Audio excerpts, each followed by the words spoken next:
Hello everybody, this is Dr. Jeff Parker with Marriage Matters, and hope you're doing well this evening. And it's good to see you, good to be a part of this ministry. And let me encourage you, if you would, like this, and then if you also would, share it.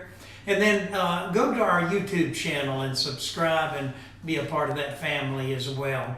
Well, the topic tonight is going to be quarantine moms, quarantine mothers. And you know, during this time, I believe, Mom, you have the greatest opportunity to share probably one of the greatest lessons you'll ever teach your child. Now, let me say, outside of their personal relationship with Jesus Christ, you have a golden opportunity, a window that is open right now that may never be open again. You know, right now, I understand, Mom, for all of us, in this COVID-19 epidemic, pandemic, you know, everything seems to be unfamiliar. You know, our personality, who we are, we like habit. We like routines. We like life to be somewhat predictable. And I would say probably for women, and especially you moms, there's a nesting instinct in you that likes that routine. And so when things are not, when they're out of sync and things begin to fall apart, then sometimes moms, you may be struggling. You know, we may say that we get tired of routine, we get tired of the same old thing, but deep down we find peace, we find comfort when we're in a ritual. You know, now quarantine and being quarantined may be a little bit of a mirror in your life right now. In other words, you and I being quarantined, we may be learning and discovering things about ourselves. You know, when I think about being quarantined, I think especially about you moms, I think about something that foreign missionaries will sometimes experience. You see, when you're on the mission field as a foreign missionary going to another country, a lot of times you go through what we term culture shock. Now, let me explain a little bit. For instance, Southern Baptist, the International Mission Board, they have an organization, or they have a place called the Missionary Learning Center. And when missionaries are getting ready to go overseas, they send them to the Missionary Learning Center, where for 7 weeks, the people that are employed and a part of the International Mission Board help them learn how to cope with culture shock. And culture shock is a real thing. I'm kind of looking at my notes, so kind of bear with me. I also have Sheila over here off to my side so she can help me as well. But when a missionary goes overseas, a lot of times you feel isolated. That's culture shock. Family, friends, things that are familiar. All of a sudden, everything that you are familiar with, that you depended on, all of a sudden it's not there anymore. And part of culture shock when you get in a foreign country is you're stuck with your immediate family. So there's a lot of similarity. You're in a new culture, nothing's familiar, you don't know the language, you don't know the customs, you can't even say hello. I mean, you're just struggling, really, in all honesty, as a new missionary on a foreign field, you're struggling just to survive because your world has been shaken, it's disoriented. And that may be, Mom, where you are right now. Nothing looks right. It doesn't feel right. And in many ways, you start feeling helpless. You know, I would encourage you, I think during this time, to journal. And one of your first journals might be this question, you know, what do I miss? You know, what's some things that I miss? Because when you begin to make a list of the things that you miss right now while you're in the middle of this quarantine, it may reveal a lot about who you are. Now tonight I want to tell you 2 stories. And Mom, I want you to listen closely. Dad, you can listen too, because I think we're both in this together. But I want to tell you 2 stories. And when we were at the Missionary Learning Center, we had a sweet lady. Her name was Corella. And Corella periodically would leave Richmond, Virginia, would leave the Missionary Learning Center, and she would go out on the field in different parts of the world to see how the new missionaries were doing. So Corella tells this story. She said she went to Costa Rica. Now in Costa Rica, our particular mission organization sends families there who are going to be in Spanish-speaking countries. So they go to Costa Rica, where for a year they are in the process of learning the language and learning the culture and the customs, and also learning how to adjust. So Corella said she went to Costa Rica to visit two families fresh on the field in language.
She was even listening to. She says that she walked in, she said,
Okay.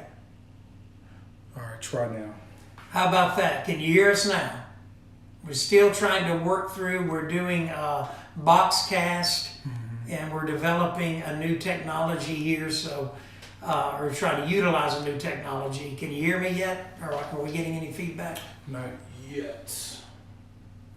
I guess bottom line is There's a 30-second delay, so I'm waiting for somebody. I can tell Emily, my daughter, to call if all else fails. She supposedly listened.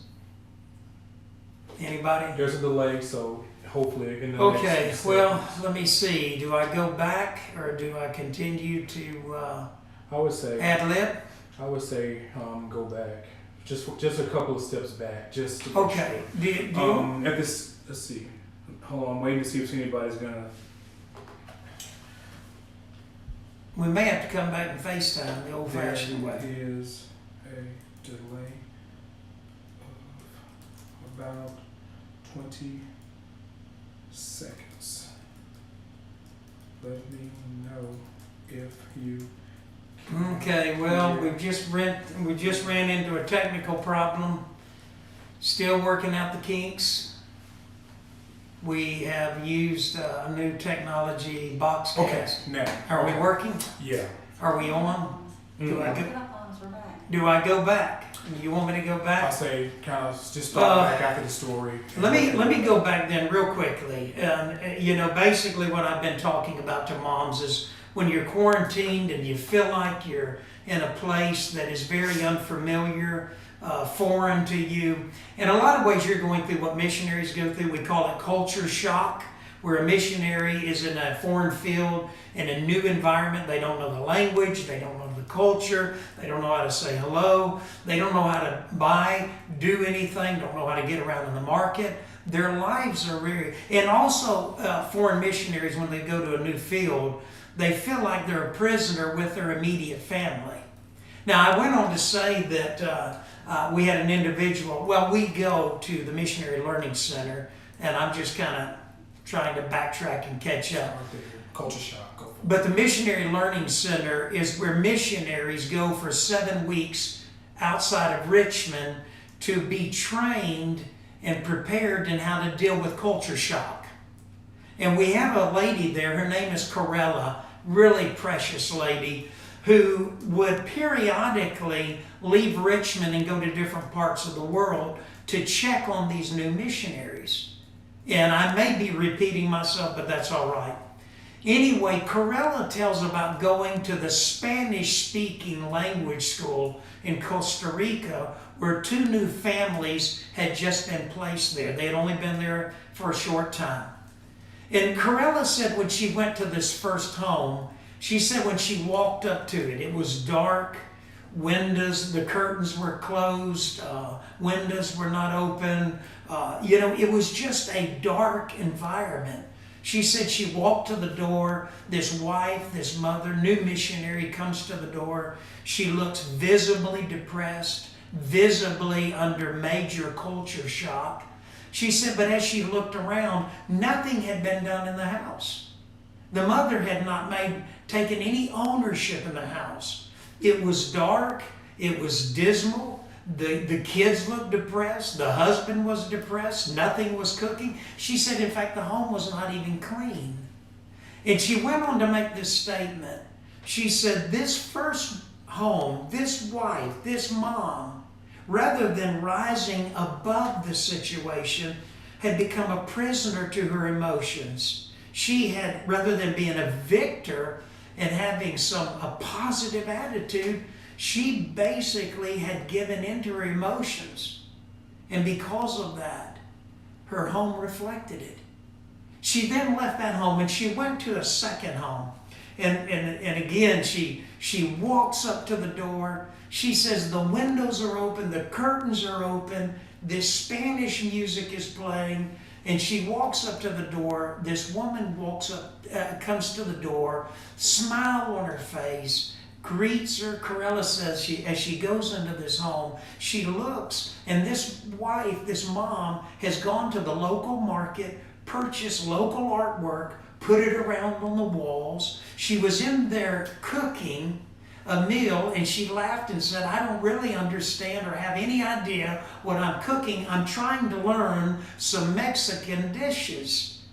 And she said, it's all new to me. And she's just laughing, got a positive attitude. At the same time, there was Spanish music playing.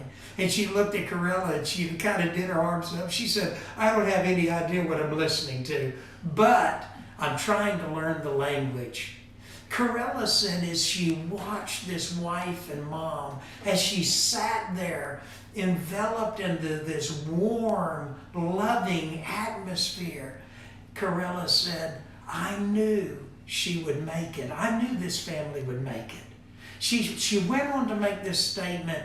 She said this mom picked up, and this mom was not only rising above the situation, she was lifting her husband, her entire family up. They all were reflecting her spirit, her attitude. Mom, you are critical. Let me say that again. You're critical. You know, on Facebook, there's these pictures or videos that shows a baby in a high chair, and different people will give a child a wedge of lemon. And you'll see this baby look at it for a moment, and then they do what they always do. They stick it in their mouth. And immediately they'll make faces, they'll grimace, and some of them will begin to cry. Now you may think this is elementary. You may think, well, I've heard that 1,000 times over. But the reality is, you remember the old statement? When somebody gives you lemons, what do you make out of it? You make lemonade. And in life, sometimes life is like that. Mom, one of the great opportunities that you have, and it's a narrow window that you have right now, is to teach your children outside of their relationship with Jesus Christ the most important lesson they will ever learn in life. When life gives you lemons, when you are quarantined, when you're in a pandemic, when everything seems to be going wrong in your life, kids, the only thing you can do is take those lemons and make lemonade. In other words, you take something that appears to be negative and you find something positive in it. You start speaking positive. You make the best out of the situation. You teach your children how to learn and to go through, to grow through an experience such as even this pandemic. Mom, let me ask you a question again. Does your home reflect how you feel right now?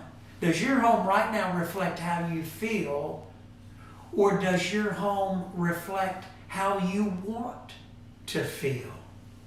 You may feel like right now, Mom, you've been failing, you know. And you're right, your grandmother probably didn't face what you face right now. These are hard times. And you may feel like as a mom, you know, I've been kind of depressed, I've been kind of down. You know, a lot of moms think it's kind of funny. They put on Facebook that they've been taking out all their frustrations on their children, making sly remarks about their kids, how they don't enjoy them, how they'll be glad when they're back at school. Imagine how that makes your kids feel. The reality is, Mom, you have the greatest opportunity you will ever have in your life right now. And number one, you can apologize to your children. If you feel like you've been depressed, down, you've not been encouraging, then maybe it's time to sit down with the kid and say, listen, kids, I want to tell you, Mom, I'm sorry. I want to say to you that I love you, and I want to enjoy this time we have together. And I'm sorry I've been kind of down and depressed and short. I don't want to be that way. Secondly, take action. Begin to incorporate some positive steps, whatever those steps may be. Whether you're out in the yard with the kids, whether you learn to play ball, whether you're making cookies, whatever you're doing, learn to enjoy your children because you don't have them very long. And I can tell you that. I've got 4 grown kids and I've got 16 grandkids, and even my oldest grandson's getting ready to be a teenager. They grow up fast. Take action. Do some positive things. Thirdly, share your goals with your children. Say, you know what Mom wants? I want to do better. And I want you to help me to do better. And these are the things I'm going to do to try to improve. Well, again, let me just say this. You have a great opportunity right now that you're never going to have again. Hey, this is soon going to be over with. Let me tell you that. This is soon going to be over with. Life's going to return to normal. This is a good, strong country. We're strong people. And the world and this nation, we will rebound. And if you're a Christian, let me tell you this. You've got a loving Heavenly Father who said He'll never leave you, never forsake you. If He allowed this in your life and in my life, it first went through His hand and by His permission. He's sovereign. It'll soon be over with. You'll look back at this one day and you will thank God that you made every opportunity to be everything you could possibly be as a wife and a mom. Mom, I want you to tell you I love you. I pray for you. I wish you only the best. So God bless you. I'll keep you in my prayers. If you need me, feel free to email me, Jeff Parker at ssbaptistchurch.com. Again, like this, share it. Hey, we'll work out these technical kinks. Okay, bear with us for a while. We're getting there. Love you. Take care. Bye-bye.